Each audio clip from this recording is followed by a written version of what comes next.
Hello hi नमस्ते। कैसे हाल चाल, कैसे हो आप सभी। आई होप बेटा आप सभी ठीक होंगे, अच्छे होंगे और मस्त अपनी अपनी प्रिपरेशंस में लगे होंगे। तो बेटा आज हम करने वाले हैं क्लास 9th साइंस का चैप्टर नंबर 7 मोशन। उसको आज हम इस पार्ट में ख़त्म कर देंगे और ये है आपका पार्ट नंबर 4। ठीक है, तो आज हम क्या करने वाले हैं, इसको ख़त्म करने वाले हैं। तो चलिए बेटा आज हम क्या करेंगे, हम डिस्कस करने वाले हैं 3 इक्वेशन ऑफ मोशन, जिसमें से बेटा आपका जो पेपर है उसमें बहुत ज़्यादा क्या मिलते हैं, न्यूमेरिकल्स के क्वेश्चंस आते हैं। वो यही वाला चैप्टर है बेटा मोशन। किस टाइप के क्वेश्चन आएंगे मैम, अभी तक तो आप बोलो चैप्टर कंप्लीट हो जाएगा इस पार्ट में और आपने एक भी न्यूमेरिकल नहीं कराया है ना। कराए तो बहुत कम कराए हैं। तो बेटा ये आपको मेन को, जैसे आप मैथ्स में आइडेंटिटी याद करते हो राइट, उसी टाइप से बेटा आपको साइंस के अंदर, फिजिक्स के अंदर ये कुछ क्या करनी पड़ेंगी, इक्वेशंस याद करनी पड़ेंगी। तो देखो बेटा ये 3 इक्वेशन आपको क्या करना है, होमवर्क में आज इसको याद करना है और इससे रिलेटेड मैं आपको कुछ क्वेश्चंस दूंगी जिनको आपको ट्राई करना है। ठीक है, कैसे होता है भाई, जहाँ पे मान लो आपने कहीं देख लिया कि भाई आपको एक मिनट, आपको इनिशियल वेलोसिटी गिवन है राइट, आपको एक्सेलरेशन गिवन है, आपको टाइम गिवन है। ठीक है, तो आप क्या करोगे, ये वाला फॉर्मूला लगा के, ये वाली इक्वेशंस को लगा के आप क्या कर सकते हो, जो आपकी फाइनल वेलोसिटी है वो निकाल सकते हो, है ना। या फिर मान लो भाई आपको इनिशियल वेलोसिटी निकालने को दे दी जाए, है ना, आपको एक्सेलरेशन गिवन है, टाइम गिवन है, फाइनल वेलोसिटी गिवन है, तो आप क्या कर सकते हो, जैसे आप इक्वेशंस पुट करते हो मैथमेटिक्स में वैसे आप ये पुट कर सकते हो, है ना। तो देखो बेटा यहाँ पे ए का मतलब क्या है, यहाँ पे जितने भी आप देख रहे हो ना, यहाँ पे ए का मतलब है एक्सेलरेशन राइट। एक्सेलरेशन की SI यूनिट क्या होती है, मीटर पर सेकंड स्क्वायर। यू का मतलब है इनिशियल वेलोसिटी, मतलब पहले जो वेलोसिटी थी राइट। वी का मतलब है फाइनल वेलोसिटी, अब जो फाइनल वेलोसिटी की बात हो रही है। टाइम का मतलब क्या होता है, टाइम का टाइम, टी का मतलब टाइम, है ना, इजी। एस को देखो यहाँ पे हम डिस्प्लेसमेंट भी कह देते हैं या फिर हम इसे डिस्टेंस भी कह देते हैं। ठीक है, चलिए तो आज आपको ये 3 इक्वेशन ऑफ मोशन याद करनी है। अब इस रिलेटेड मैं बताती हूँ आपके पेपर में कैसे क्वेश्चंस मिलेंगे। तो देखो जैसे फर्स्ट इक्वेशन ऑफ मोशन में से मैं क्वेश्चन लेके आई हूँ, है ना। द क्वेश्चन है a train travels with an initial velocity, initial velocity मतलब u राइट, यानी कि किसी का u दे रखा है भाई, u क्या है 20 मीटर पर सेकेंड। ठीक है, इट एक्सेलरेट, एक्सेलरेशन भी गिवन है आपको, एक मिनट क्या लिखा जा रहा है पता नहीं, एक्सेलरेशन भी गिवन है ना, और आपके पास टाइम भी गिवन है 10 सेकेंड। तो क्या निकालोगे इसे, फाइनल वेलोसिटी, है ना। और क्या पूछा आपसे, फाइंड इट्स फाइनल वेलोसिटी, तो आप कैसे निकालोगे भाई, आपके पास इनिशियल वेलोसिटी भी गिवन है, एक्सेलरेशन भी गिवन है, टाइम भी गिवन है ना। आपको क्या निकालनी है, बस फाइनल वेलोसिटी निकालनी है। तो फर्स्ट इक्वेशन ऑफ मोशन क्या थी, v equal you plus A T right, right. ठीक है, चलिए तो आप क्या करोगे, पुट करोगे वैल्यूज, है ना। v इक्वल इनिशियल वेलोसिटी क्या है 20 है, तो 20 पुट करना है। और ए क्या है, एक्सेलरेशन, एक्सेलरेशन क्या है ए टी का मतलब जानते हो ना, मतलब ये दोनों क्या हो रखे हैं, मल्टीप्लाई, है ना। जब वेरिएबल्स ऐसे पास में होते हैं तो मतलब क्या होता है, मल्टीप्लाई। सो यहाँ पे 2 × 10 एंड जो भी आंसर है वो क्या आ जाएगा आपका, फाइनल वेलोसिटी। तो इस टाइप के पेपर में आपसे क्वेश्चन पूछे जाते हैं। या फिर मान लो आपके पास इनिशियल वेलोसिटी ना गिवन हो, है ना, फाइनल वेलोसिटी गिवन हो, तो आप इनिशियल वेलोसिटी इक्वल्स और ये जो इक्वेशन जैसे करते हो वैसे भी आप इसको सॉल्व कर सकते हो। अब देखो जैसे यहाँ पे आपको सेकेंड इक्वेशन ऑफ मोशन में से क्वेश्चन गिवन है ना, कि आपको क्या करना है, a car start from rest. अब देखो अगर मैं पूछूँ इनिशियल वेलोसिटी क्या है, मतलब स्टार्टिंग वेलोसिटी क्या है, रेस्ट, भाई रेस्ट जहाँ पे भी दिख जाए तो मतलब समझ जाओ 0 मीटर पर सेकेंड, ये उसकी वेलोसिटी है। भाई रेस्ट पे ही है तो मतलब क्या स्पीड होगी उसकी, 0 राइट। तो इनिशियल वेलोसिटी क्या लेंगे हम, 0। और एक्सेलरेशन कितनी है 2 मीटर पर सेकेंड स्क्वायर, टाइम कितना है 8 सेकेंड। पुट कर सकते हो वैल्यू, यस मैम कर सकते हैं। तो पुट करने के बाद आपका ये वाला आंसर आ जाएगा, आप सॉल्व करके भी देख सकते हो राइट। चलिए एक और बात बेटा, एस क्या होती है, एस आपकी डिस्टेंस होती है। ठीक है, अब यहाँ पे बेटा आप ये आसानी से निकाल सकते हो, है ना। चलिए अब चलते हैं हमारे थर्ड इक्वेशन ऑफ मोशन की तरफ। तो देखो बेटा यहाँ पे हमारे पास क्या गिवन है, a car is moving with an initial velocity, आपके पास गिवन है कितनी, 5 मीटर, राइट।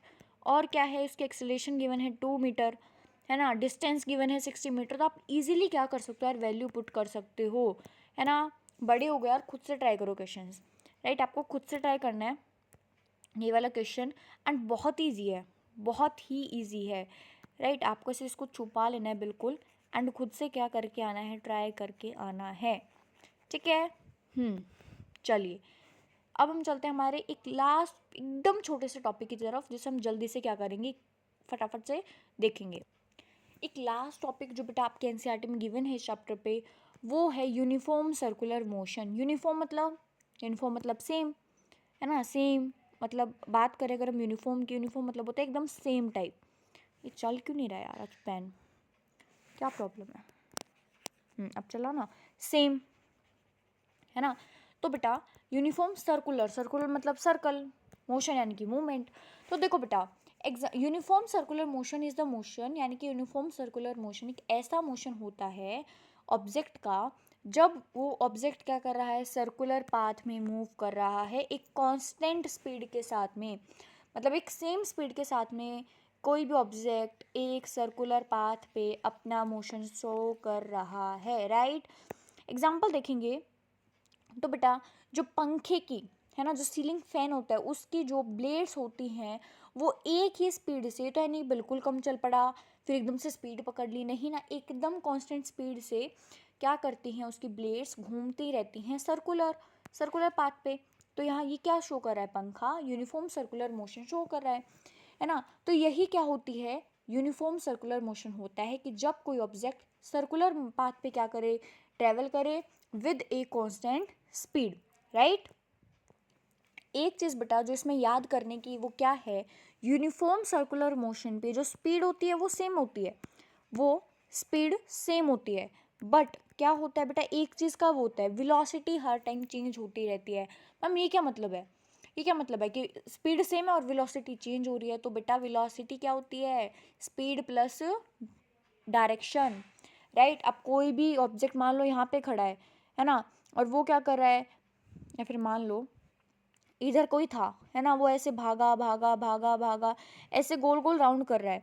तो देखो ना बेटा उसकी डायरेक्शन पहले ऐसे थी, है ना, वो नॉर्थ की साइड में खड़ा था, फिर वो कहाँ गया, इस साइड पे आ गया, फिर वो कहाँ गया, इस साइड पे आ गया, फिर उसकी डायरेक्शन ये हो गई, फिर उसकी डायरेक्शन ये हो गई, है ना। तो इसीलिए क्या बोलते हैं कि यूनिफॉर्म सर्कुलर मोशन अगर होगा तो वेलोसिटी बार बार क्या होती जाएगी, चेंज होती जाएगी, राइट। इसके कुछ की पॉइंट्स बेटा जल्दी से हम देखेंगे, एंड क्या करेंगे, क्लास को फटाफट से क्या करेंगे, ख़त्म करेंगे, है ना। देखो बेटा कि बेटा सर्कुलर मोशन में ऑब्जेक्ट कैसे मूव करेगा, एक सर्कुलर पाथ पर ही मूव करेगा, राइट। और दूसरा क्या है, the speed of the object remains constant, जो स्पीड होगी ऑब्जेक्ट की वो एक ही रहेगी, है ना, सेम ही रहेगी, लेकिन द डायरेक्शन ऑफ वेलोसिटी, जो वेलोसिटी की जो डायरेक्शन होगी कीप्स चेंजिंग, वो बार बार क्या होती रहेगी, चेंज होगी। और अगर बेटा डायरेक्शन बार बार चेंज होती है तो वेलोसिटी भी क्या होती है, चेंज होती है, ठीक है। और एक और चीज़ बेटा, जब भी कोई ऑब्जेक्ट ऐसे ऐसे ऐसे ऐसे मूव कर रहा है ना, तो मिडल का, जैसे आप ग्रेविटेशनल फोर्स सुना है ना, ग्रेविटी नीचे की तरफ खींचती है, तो ऐसे ही बेटा जब भी हम सर्कुलर मोशन करते हैं तो उस टाइम बेटा बीच का जो सेंटर है ना, वो क्या करता है, जैसे ये वाला सेंटर है, तो यहाँ पे जो भी बॉडी मूव करेगी उसे क्या होगा, बीच का एक फोर्स लगेगा, अपनी तरफ खींचेगा, और उस फोर्स का क्या नाम है, सेंट्रीपिटल फोर्स। क्या नाम है, सेंट्रीपिटल फोर्स, ठीक है। तो जो फोर्स होता है उसे हम क्या बोलते हैं, सेंट्रीपिटल फोर्स बोलते हैं, जो सर्कल के सेंटर पे लगता है, ठीक है। बेटा इंपॉर्टेंट क्यों है ये, क्योंकि बेटा स्पीड क्या है, कांस्टेंट है, और वेलोसिटी क्या हो रही है, नॉन कांस्टेंट है। क्यों है, क्योंकि भाई वेलोसिटी किस पे डिपेंड करती है, मैम स्पीड प्लस डायरेक्शन, और डायरेक्शन क्या हो रही है, बार बार चेंज। तो बेटा आई होप आपको ये छोटा सा कॉन्सेप्ट भी एकदम अच्छी तरीके से क्लियर हो गया होगा, है ना। तो देखो बेटा आप इस चीज़ को भी देख सकते हो, है ना, ये कार क्या कर रही है, ऐसे ऐसे मूव कर रही है ना, गोल गोल मूव कर रही है। तो यहाँ पे आप क्या देख रहे हो, उसकी बार बार डायरेक्शन चेंज हो रही है ना, उसकी स्पीड सेम है, बट उसकी वेलोसिटी बार बार चेंज हो रही है भाई, कभी इसका मुंह इस साइड आ रहा है, कभी इस साइड आ रहा है, तो वेलोसिटी क्या हो रही है, बार बार चेंज हो रही है ना। तो इससे आपको थोड़ी बहुत क्लियरिटी आई होगी, आई होप। ठीक है। तो चलिए बेटा, इसी के साथ हमारा ये चैप्टर ख़त्म होता है। Thank you so much for watching. And बेटा हमारे साथ ऐसे ही जुड़े रहिए एंड क्या करिए, प्रैक्टिस करते रहिए एंड साइंस को हमें बहुत ही इंटरेस्टिंग बनाना है ना। तो बेटा ये वाला जो चैप्टर है ये आज ख़त्म हो चुका है एंड आई होप बेटा आपको हर एक कंसेप्ट क्लियर हो गया होगा। एंड अब हम क्या करने वाले हैं बेटा, इसको रिवाइज करेंगे और इसके जो एनसीईआरटी इंपॉर्टेंट क्वेश्चन है उसको हम क्या करेंगे, डिस्कस करेंगे। कब करेंगे, हम करेंगे बेटा थर्सडे 7 PM। ठीक है, तो मिलते हैं जल्दी ही वहाँ पे। Bye bye. और आज का होमवर्क है आपको 3 इक्वेशन ऑफ मोशन अच्छी तरीके से याद करनी है। और एनसीईआरटी में बेटा इन मोशंस के जो क्वेश्चंस दे रखे हैं, एग्जाम्पल दे रखे हैं, वो आप खुद एक बार ट्राई करना, या 2 एग्जाम्पल तो ज़रूर ट्राई करना सॉल्व करने की। ठीक है, bye bye, take care of yourself, bye.